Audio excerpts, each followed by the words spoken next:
Living in Turkey has been one of the most interesting and incredible experience for me. As a citizen of a country with a very rich cultural heritage, I couldn't help but notice the cultural differences between Pakistan and Turkey. So in this video, I have shared few of the cultural differences that I observed in Turkey. For anyone who is coming to Turkey or who is planning to move to Turkey, have a look at this video so you can better understand the vibrant Turkish culture that awaits for you. Hello everybody, Assalamu alaikum and a very belated Eid मुबारक. बहुत मुबारक हो सबको ईद. उम्मीद करती हूँ सबने बहुत enjoy किया होगा, बहुत ज़्यादा बकरे खाए होंगे, गोश्त खाया होगा. मुझे तो बाहर रह के अपनी पाकिस्तान की ईद बहुत याद आई है कि हमारे बारबेक्यू होता है. बारबेक्यू के बाद हमारे पहले दिन जो है वो कुर्बानी हो जाती है, क्योंकि मेरे अबू जो है वो आर्मी में थे तो उनको ज़रा डिसिप्लिन बहुत अच्छा लगता है. तो हमारे पहले दिन ही ना कुर्बानी हो जाती है और उसके बाद आहिस्ता चीज़ें पकना शुरू हो जाती हैं. कलेजी बनती है, फिर मेरी खाला आ जाती हैं, फिर हम लोग चले जाते हैं. तो हमारा बहुत ही एक, क्योंकि पठान खानदान भी है हमारा, तो बहुत ही ज़्यादा मिलना जुलना है हमारा. हम लोग काफ़ी ज़्यादा लोगों को खुशियों में शरीक करने वाले और बहुत ज़्यादा कज़न्स हमारे, 8 मेरे मामू, 3 मेरी खालाएँ. तो ये हम लोगों की बहुत ज़्यादा खुशियाँ जो हैं वो इस तरह से सेलिब्रेट होती हैं. उम्मीद करती हूँ आप लोगों ने भी बहुत इंजॉय किया होगा अपनी अपनी ईद, अपनी ख़ानदान वालों के साथ. और सब ने कुर्बानी भी की होगी, सब ने बारबेक्यूज़ भी किए होंगे. और जाहिर सी बात है जो लोग कुर्बानी नहीं कर सके हैं और जो लोग ईद नहीं मना सके हैं, उनका भी हम लोगों ने बहुत ख्याल रखा होगा. मैं क्योंकि पाकिस्तान अवाम को मैं जानती हूँ, मैं पाकिस्तानी हूँ, तो मुझे पता है कि पाकिस्तान अवाम जो है वो लोगों का बहुत ज़्यादा ख्याल रखती है और वो अपने साथ साथ दूसरों को भी ईद मनवाती है और खुशियों में शरीक रखती है. तो आज का जो मेरा वीडियो का टॉपिक है वो बहुत ही मुश्किल से मैंने निकाला है, लेकिन मैं निकालना चाहती थी इसको, मतलब मैं करना चाहती थी इसको कि मैं ये करूं ताकि लोगों को पता चले. मुझे कम से कम अब 1 साल हो गया टर्की में रहे हुए और आई नो मैं बहुत टाइम बाद व्लॉग बना रही हूँ क्योंकि मेरे एग्जाम्स हो रहे थे. मैं बहुत ज़्यादा बिजी हो गई थी, मुझे बिल्कुल टाइम नहीं मिल रहा था. And I am so sorry, it won't happen again. I try my best that it doesn't happen again. But अब जो है वो मेरे समर ब्रेक स्टार्ट हो गए हैं, तो you can expect a lot of videos from me now. मैं काफ़ी रैपिडली रेगुलरली कोशिश करूँगी कि मैं वीडियोज़ बना सकूँ. सो खैर, now it's done. Maafi talafi, everything introduction, everything is done. So now let's get started with our video. So now today I'm here with the cultural shocks जो कि मुझे टर्की में आके लगे हैं as a पाकिस्तानी. कम से कम 6-7 कल्चरल शॉक्स जो मुझे बहुत मतलब ऊपर टॉप के जो 6-7 कल्चरल शॉक्स हैं वो मैं आपको बताऊंगी. और वो मुझे बहुत ही धचके से लगे. तो 1 साल बाद जो है वो मैंने ये कुछ 6-7 कल्चरल शॉक्स हैं जो मैं जाहिर है उन लोगों को ज़रूर बताऊंगी जो यहाँ पे रहने के लिए आना चाह रहे हैं या पढ़ने के लिए आना चाह रहे हैं. वैसे टर्की बहुत खूबसूरत है और टर्की के लोग जो हैं वो they are really loving and caring. वो बहुत ज़्यादा आपका ख्याल रखते हैं. और अगर they know you are a foreigner, तो कुछ लोग इस्तांबुल में स्पेशली टैक्सी वाले जैसे वो ठगते हैं, लेकिन कुछ लोग आपको बहुत ख्याल भी रखते हैं. और आपका जैसे मैं जब टर्की में आई थी तो मेरी बहुत सी टर्किश दोस्तें हैं जो मुझे बाकायदा उन्होंने मेरे सारे काम कराए थे कि अच्छा किमलिक से लेके फलाने तक यूनिवर्सिटी, ये वो सारी document. But that I will do in another video. So now let's get on the video. Okay, so ये मैंने कुछ कल्चरल शॉक्स की पर्ची बना के मैंने इस ग्लास में डाली है. तो अब हम लोग देखते हैं कि कौन सी वाली सबसे पहले आती है, और उसके बाद मैं आपको उसके बारे में बताऊंगी। सो आप लोग मुझे ज़रूर कमेंट सेक्शन में ज़रूर बताइएगा अगर आप लोगों ने टर्की आए हैं और आप लोगों ने कोई फील किया हो जो कि मैंने फील ना किया हो, मुझे ज़रूर बताइएगा।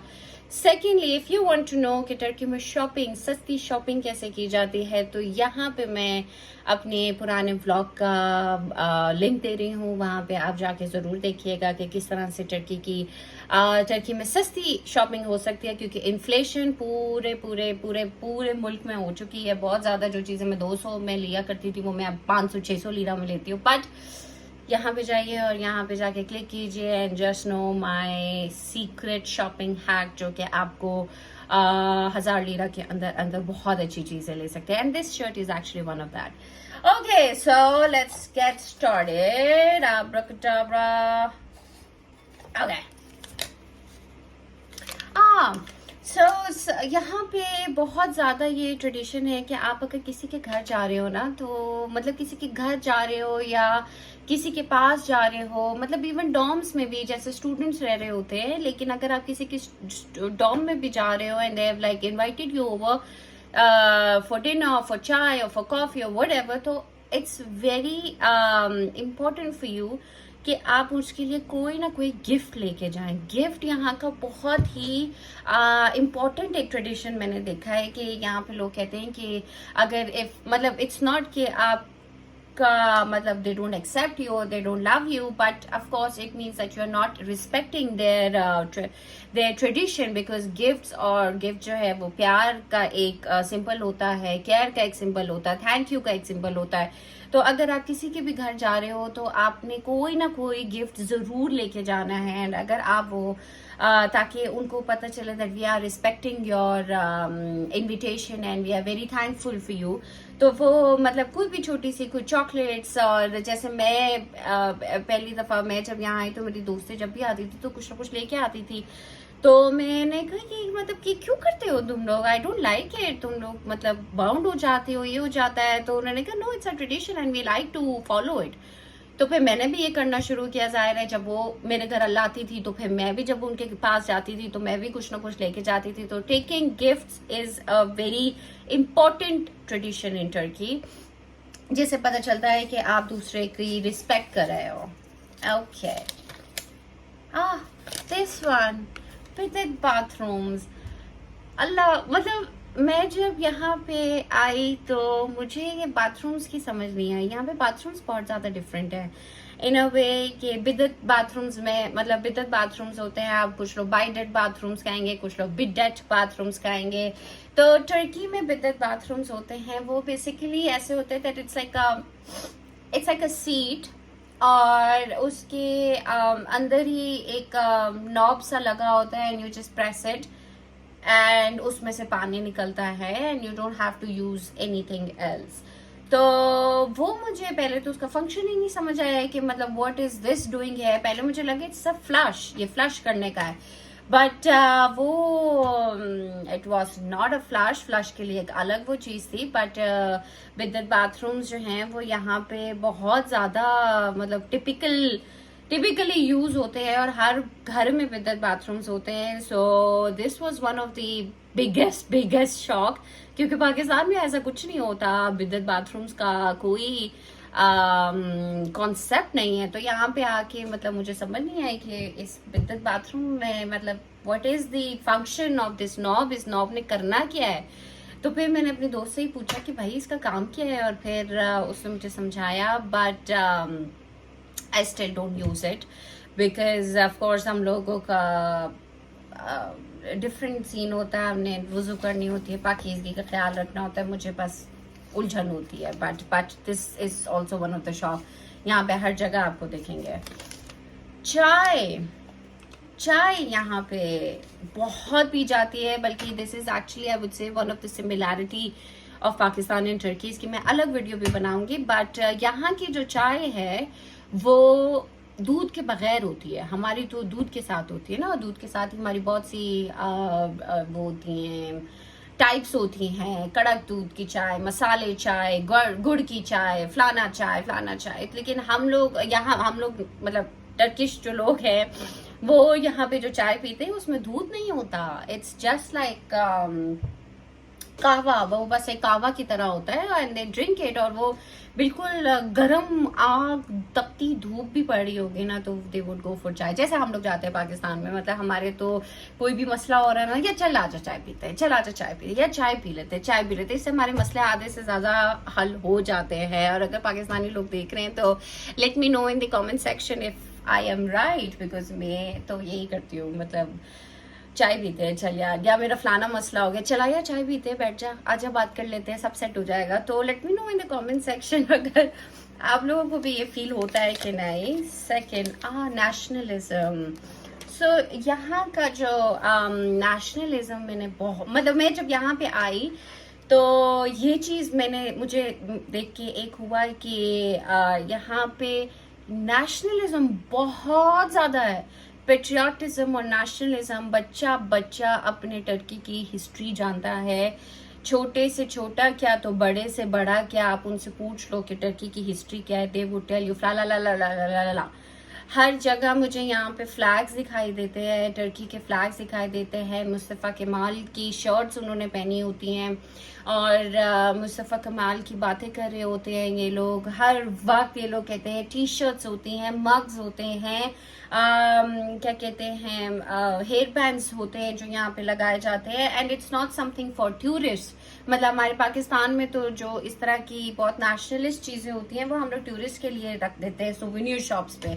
यहाँ पे लोग खुद जो है वो इसको पहनते हैं, इसको यूज़ करते हैं और इसके मतलब इनके घर में ये चीज़ें इस्तेमाल होती हैं, मग्स इस्तेमाल होते हैं मुस्तफ़ा कमाल के, और शर्ट्स उन्होंने पहनी होती हैं, और वो फ्लैग्स, हर जगह फ्लैग्स लगे हुए होते हैं कि just to show patriotism and nationalism. यहाँ पे जो है वो एक one of the very very significant culture है कि आपको, और मतलब if somebody doesn't know about Mustafa कमाल तो it is actually considered very rude कि इसको मुस्तफ़ा कमाल का नहीं पता है।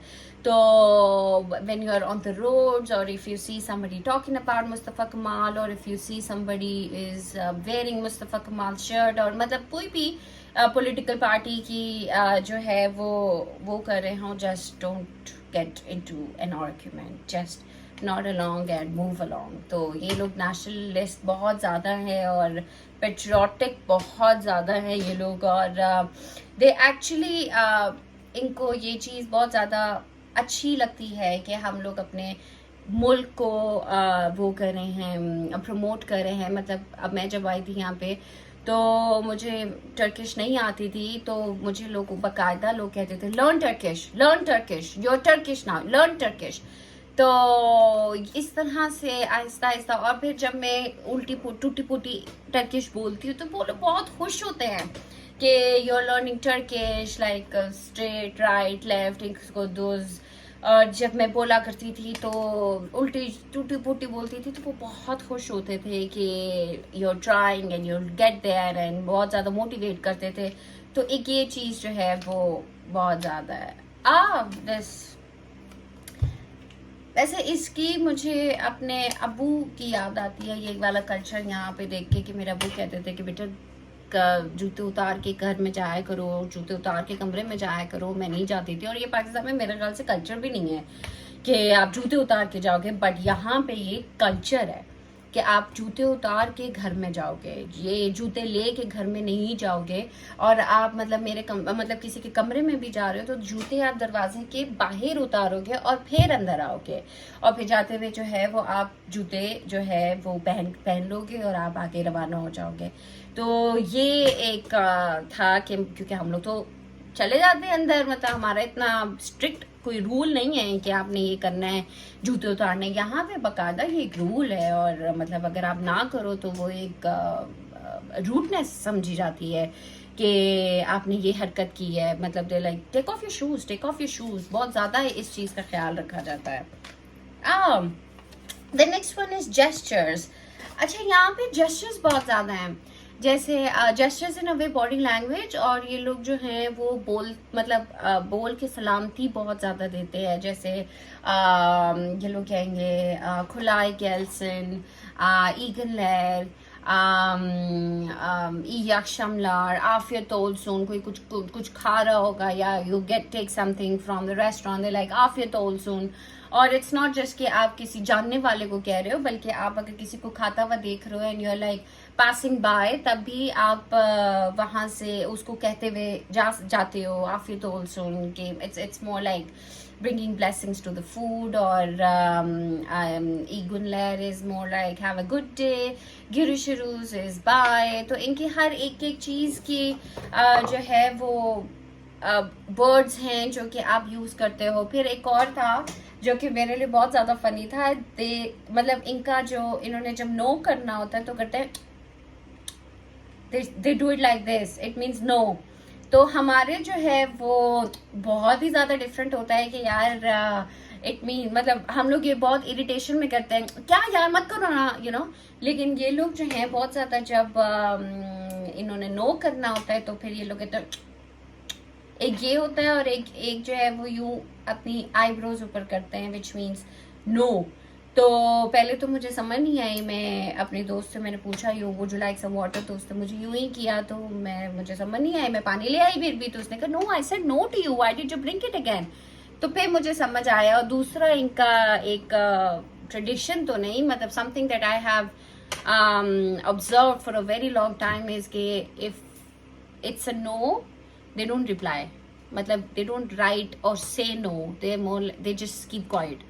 तो ये चीज मतलब हमें समझने में मुझे बहुत ज़्यादा दिक्कत हुई थी कि ये मतलब क्या है, ये किस तरह की बातें हैं, ये क्या हो रहा है यहाँ पे। तो क्योंकि यहाँ पे जो लोग हैं वो बहुत ज़्यादा ट्रेडिशनल हैं, बहुत ज़्यादा कल्चरल हैं, तो it is something that I made कि यहाँ पे लोगों को पता चल जाए कि किस तरह से हैं ट्रेडिशंस, किस तरह से कल्चर्स हैं। So drop down in the comment section please and let me know अगर आपने कोई डिफरेंट चीज़ फील की हो, या आपको मेरी किसी बात से एग्री ना कर रहे हो या रिलेट कर रहे हो, let me know. And stay tune, please subscribe, share and leave a comment, and I'll inshallah see you again with another video. Have a good one, and please मुझे बताया करें whatever you want to see in Turkey, whatever you want to learn about Turkey.